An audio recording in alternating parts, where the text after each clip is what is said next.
Hello friends, welcome to Sri Telugu world channel. ఇప్పుడు pack and save దగ్గర ఉన్నాము. ఇక్కడ సేవ్ అనే వర్డ్ తప్ప అంత పెద్ద సేవింగ్ ఏమి ఉండదులేండి. ఇక మ్యాటర్లోకి వస్తే టమాటో ఫ్రెండ్, ఇది కొనాలంటే బిగ్ షార్ట్ అయి ఉండాలి. ఇంకా క్యాలీఫ్లవర్, క్యాబేజ్, క్యారెట్, పొటాటో, మష్రూమ్తో కాలం గడపాలి. సన్యాసం తీసుకున్న ఫీలింగ్ వస్తుంది ఫ్రెండ్స్.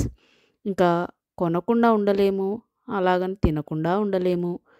తోటకూర, చుక్కకూర, గోంగూర విషయానికి వస్తే అవి ఇండియా దాటి బయటికే రానంటున్నాయి. ఇంకా దోసకాయ, పొట్లకాయ, బీరకాయ, వంకాయ ఇవి ఇంతవరకు నా కంట పడలేదంటే నమ్మండి. ఇంకా దొరుకుతాయిలేండి ఫ్రోజన్. చలికి చచ్చిపోయి ఇంకా వండితే రుచి పచి లేకుండా ఏమి వండామో ఏమి తిన్నామో తెలియకుండా ఉంటుంది పరిస్థితి. ఇంకా వీటిని ఎప్పుడు బ్యాంక్ లాకర్లో దాచిపెట్టినట్టు ఫ్రిడ్జ్లో దాచిపెట్టాలి ఫ్రెండ్స్. పుష్కరానికి ఒకసారి బయటకు తీసి వాడుకోవాలి.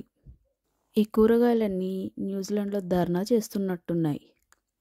ఇంకా కర్రీ లీవ్స్, ఇది అప్పుడప్పుడు మాత్రమే వాడాలి. బ్యాంకులో చెక్ బుక్ లాగా. కొత్తిమీర, ఇది కొనడానికి లోన్ ఖచ్చితంగా తీసుకోవాలి.